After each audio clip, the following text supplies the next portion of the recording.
Bem-vindos a mais um programa. O nosso tema é impeachment, golpe ou procedimento democrático. A discussão sobre o impeachment, quer as pessoas sejam a favor ou contra, está na ordem do dia. Essa é outra questão que mantém a sociedade polarizada em dois grupos, fenômeno que se mantém desde as eleições presidenciais de 2014. O Interconexão Brasil de hoje será dedicado à discussão do processo jurídico e político do impeachment e terá por base o livro que acaba de ser lançado, Impeachment, o que é, como se processa e por que se faz. E o nosso convidado é exatamente o autor do livro, professor Marcelo Galupo, professor da UFMG e da PUC Minas. Bem-vindo, professor, é um grande prazer tê-lo aqui. Obrigado pelo convite, Gironetti. Pois é, como esse tema está na ordem do dia, eu queria exatamente começar pelo propósito do livro.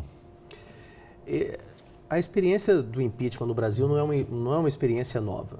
Desde Floriano Peixoto, o Brasil conhece processos de impeachment.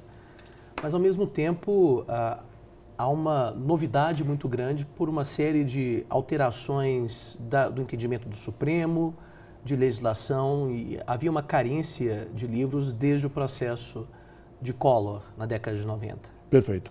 Como o livro está estruturado internamente? Bom, eu pretendo, no livro, tratar a matéria da maneira mais didática possível e mais sistemática também. Perfeito. Primeiro, investigando a origem do Instituto no direito anglo-saxão, e depois os crimes que dão origem ao processo de impeachment, o procedimento de impeachment, o efeito do impeachment, controle judicial e as questões políticas envolvidas pelo impeachment.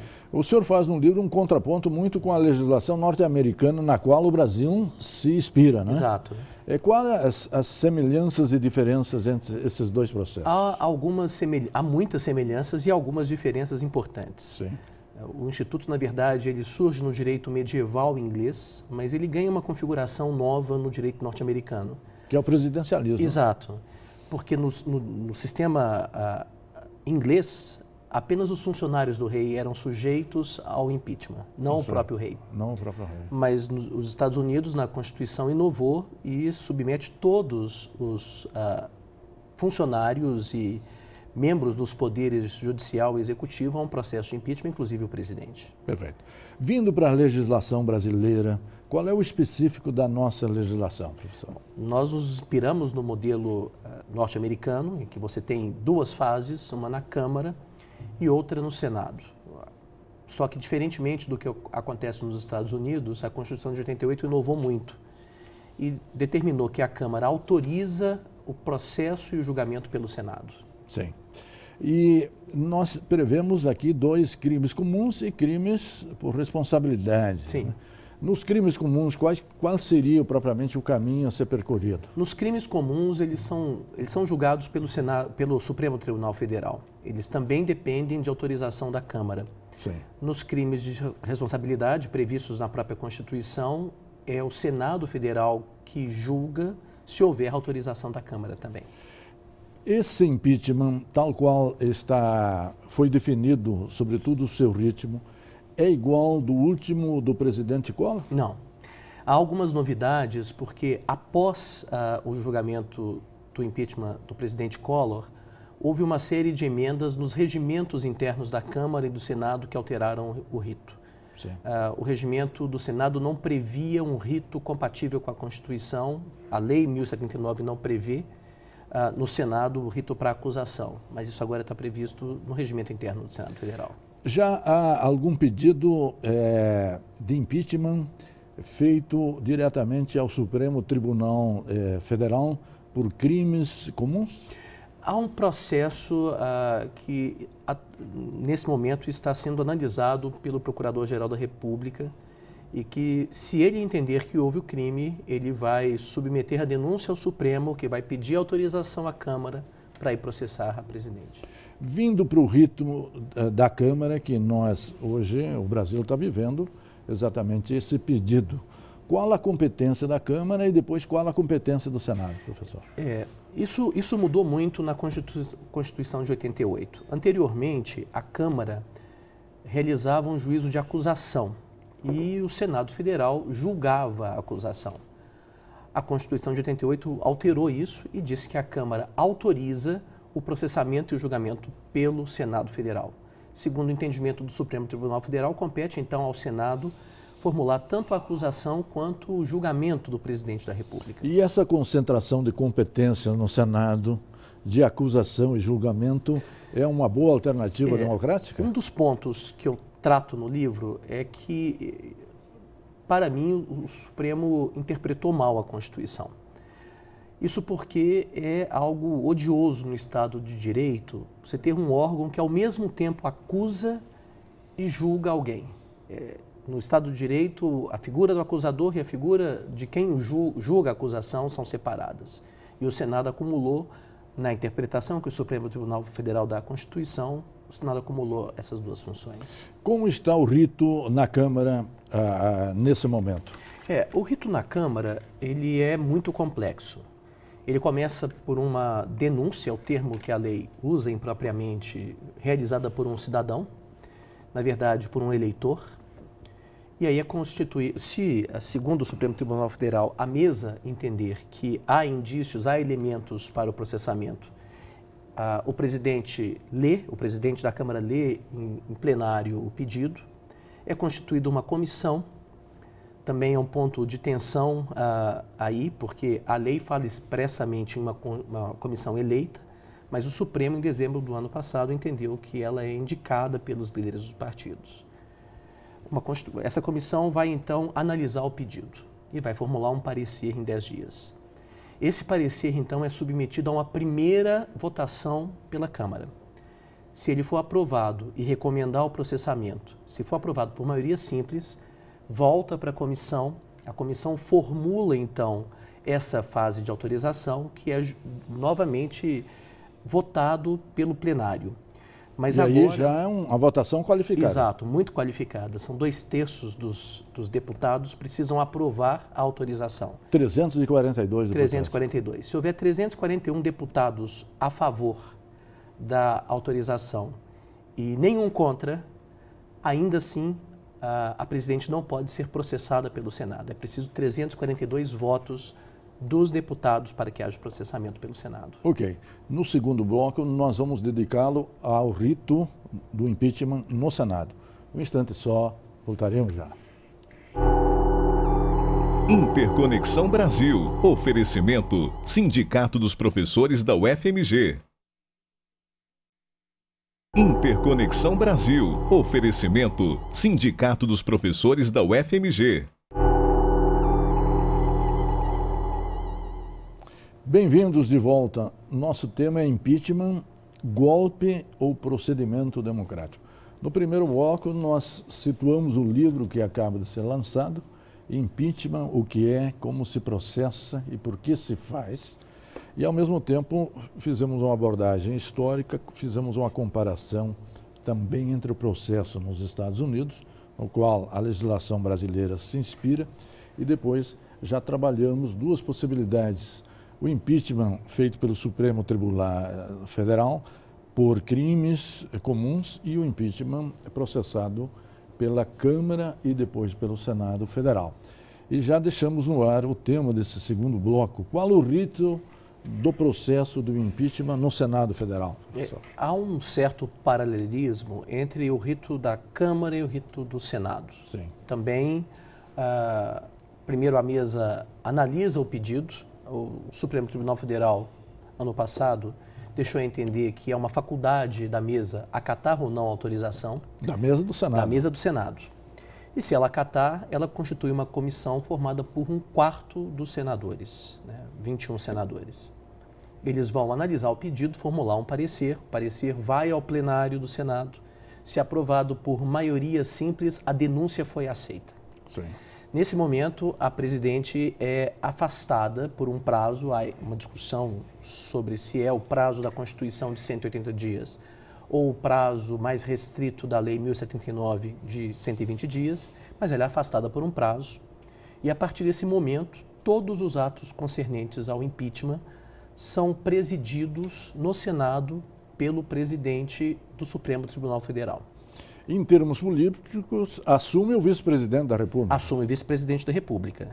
Como também assume em definitivo o vice-presidente da República se a presidente for decretada culpada e condenada pelo Senado. Na aprovação final também se exige um quórum qualificado. Exato. Começa a denúncia, o presidente tem um prazo para sua defesa, e aí, novamente, o processo vai ao plenário. Mas aí são necessários também 2/3 de votos para se condenar o presidente ou a presidente. Ou seja, é preciso que 54 senadores aprovem a condenação. Se 53 aprovarem e não comparecer mais nenhum outro senador ao Senado, ela está absolvida. E ela é imediatamente reintegrada ao cargo. Se ela for condenada, aí 2 consequências básicas decorrem. Perfeito. Primeiro, o afastamento definitivo do cargo e, segundo, uma pena de inaptidão para a função pública por 8 anos. Perfeito. Um outro ponto polêmico são exatamente os crimes de responsabilidade. Né? Em que medida as pedaladas fiscais, que é o principal argumento do pedido de impeachment dos 3 professores de São Paulo, Sim. seus colegas, tem, digamos, uma sustentação jurídica e política adequada? Tudo depende de como que a gente entende o que são as pedaladas fiscais. Sim. Se for uma compensação de crédito, é difícil caracterizá-las como pedaladas fiscais. Sim. Também um problema muito difícil de ser determinado é em que momento que se configura a ilegalidade. Sim. É preciso esperar o término do exercício, é preciso que haja a reprovação das contas pelo Congresso. Essas questões ainda estão em aberto, é difícil ainda se manifestar sobre elas. Porque isso tem sido, digamos, um dos argumentos Sim. principais para as forças pró-governo para exatamente virem a público e Exato. dizer que o impeachment é um golpe de Estado. Sim. Qual, digamos, a validade também dessa argumentação? Ou é um recurso, digamos, mais político-partidário, exatamente em defesa do atual governo? Eu acho que não. Um dos pontos, uma das novidades do livro, e é um dos pontos mais importantes, é que eu defendo que os crimes de responsabilidade eles também têm natureza penal. Essa é uma posição minoritária, mas há pelo menos 2 juristas importantes do Brasil que concordam com essa tese. Que são? Que são o professor Marcelo Catoni, da UFMG, Sim. e o professor Marcelo Neves, da UNB. Acho que é uma posição dos Marcelos. Dos Marcelos. Tá certo. Mas sendo penal, aí todas as garantias do direito penal cabem também para o impeachment. Perfeito. Uma delas é a estrita legalidade. Na segunda-feira, dia 28, entrou um novo processo, foi protocolado o processo do OAB.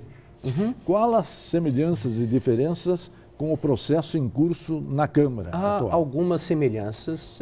Ambos invocam a improbidade administrativa e a violação da lei orçamentária.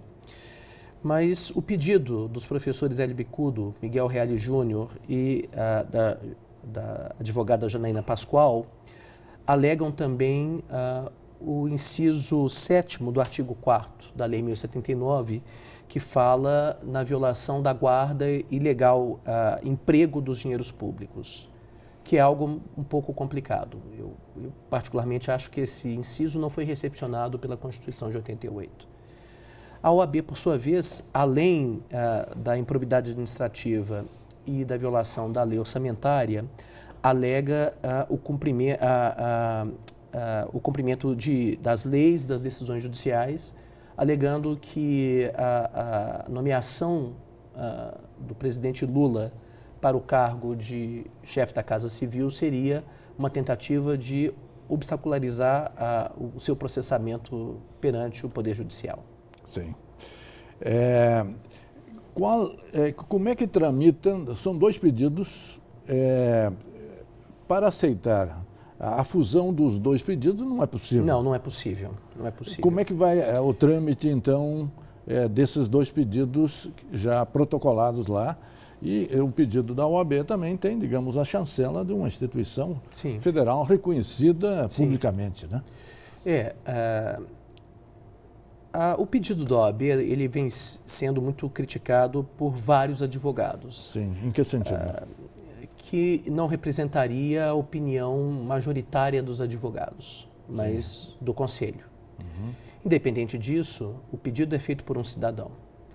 E o Dr. Lamar, que é presidente do Conselho Federal, como cidadão, pode, em nome próprio, e o pedido foi realizado em nome próprio, pedir o processamento do presidente da República. Os dois pedidos não podem ser fundidos, exatamente por causa da estrita legalidade e das garantias do processo penal. Você não pode emendar o pedido inicial. Então, haveria duas alternativas, porque a lei não estabelece o que deve ser feito nesse caso. Uma alternativa é o presidente da Câmara, se acatar esse pedido, constituir uma nova comissão que vai processando paralelamente pelo novo pedido o presidente. O que é mais provável do ponto de vista político é que o presidente da Câmara, a se manter no cargo, reserve isso para a possibilidade de insucesso do primeiro pedido. Então, se o primeiro pedido não prosperar numa dessas fases, provavelmente ele vai colocar em julgamento o segundo pedido do OAB. Perfeito. Nós vemos que por essa descrição nós estamos vivendo exatamente uma conjuntura muito específica e muito traumática pelas consequências, sobretudo, da crise econômica e da crise política.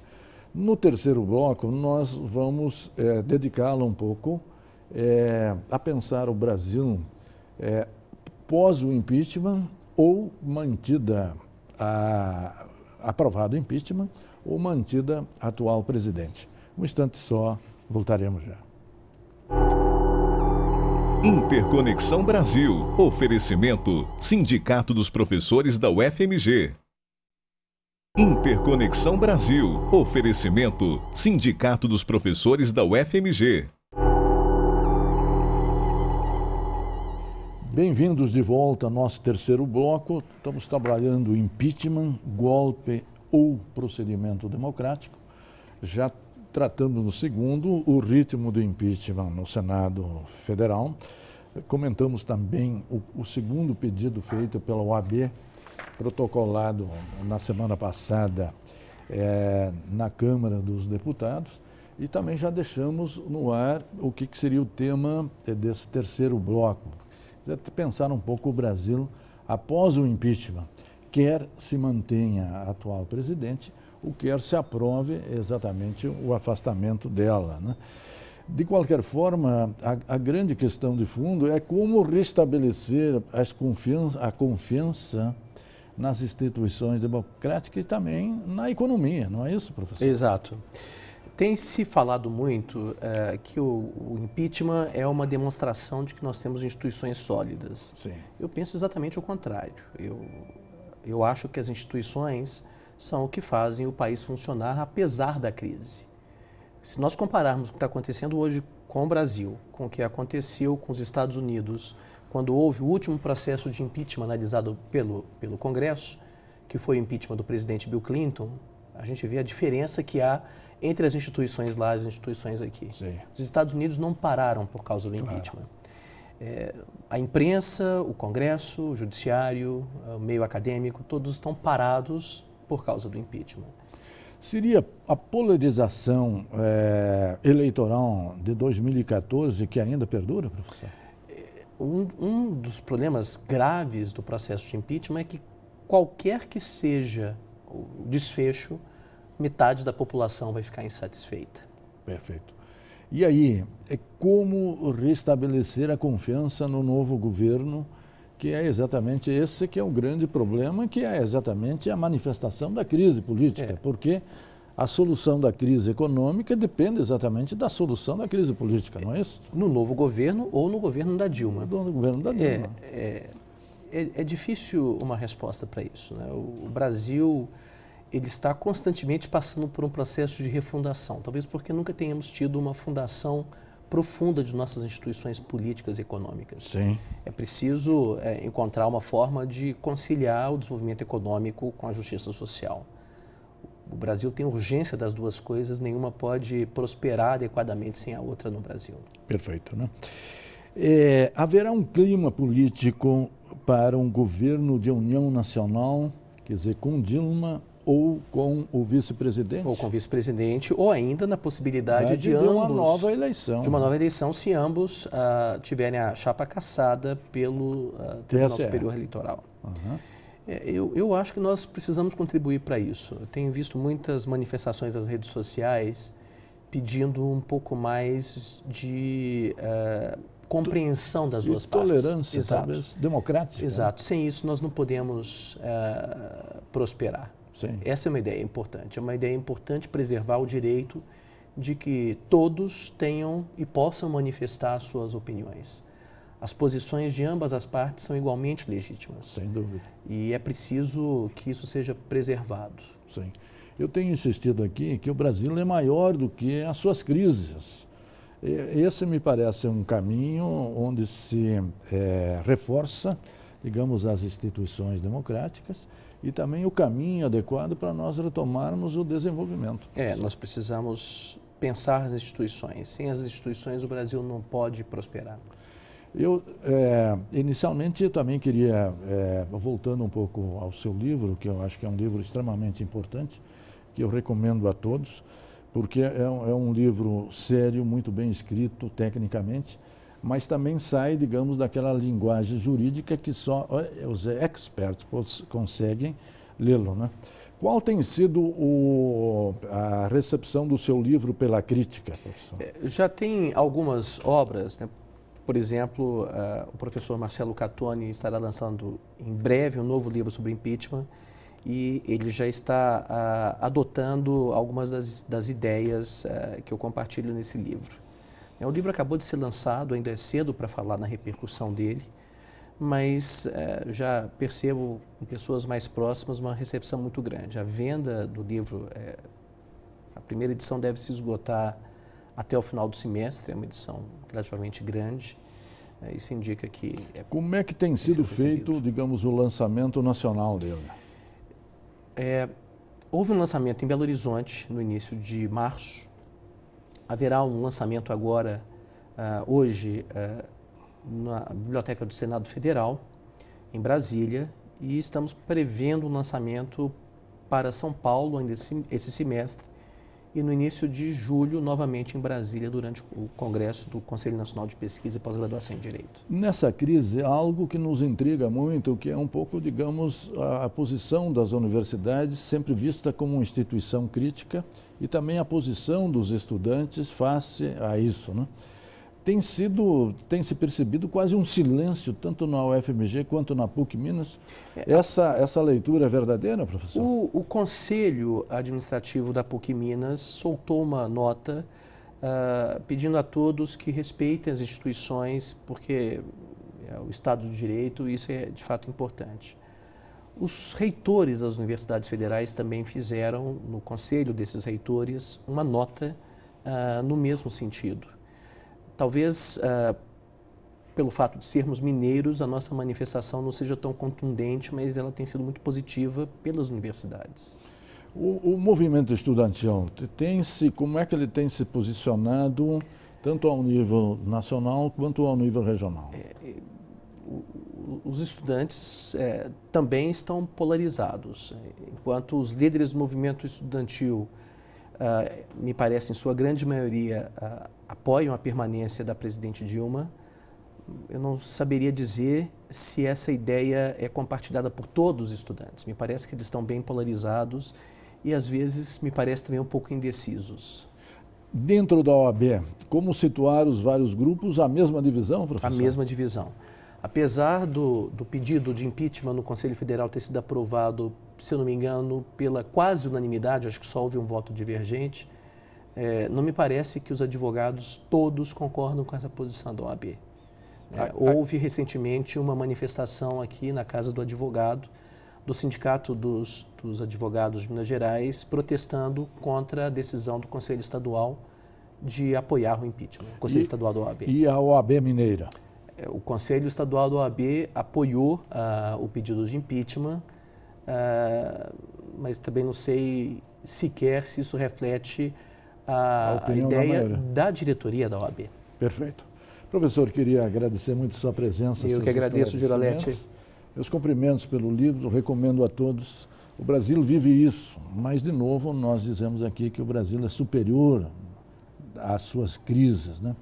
O processo de impeachment é sempre um processo doloroso, traumático, esperamos que não seja propriamente sangrento, porque desse processo nós temos que pensar o futuro do Brasil, a retomada do desenvolvimento e a consolidação da democracia duramente conquistada e arduamente trabalhada, que nos exige ações concretas todos os dias, né? E a você, telespectador, que sempre nos acompanha, nos prestigia, muito obrigado pela sua audiência e até a semana que vem.